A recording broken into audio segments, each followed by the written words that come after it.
Guys, if you don't have Roblox, you need to get it. Because there's this game called Warrior Cats that I'm so obsessed with.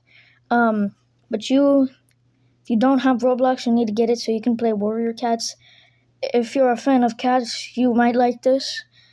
You're probably gonna like it if you're a fan of cats. But if you're not really that much fan of cats, you should still give it a try.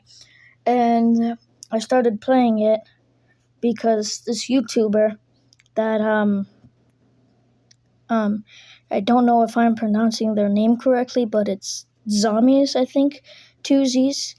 Um, she plays Warrior Cats, and it made me want to try to play Warrior Cats, and it was actually pretty fun.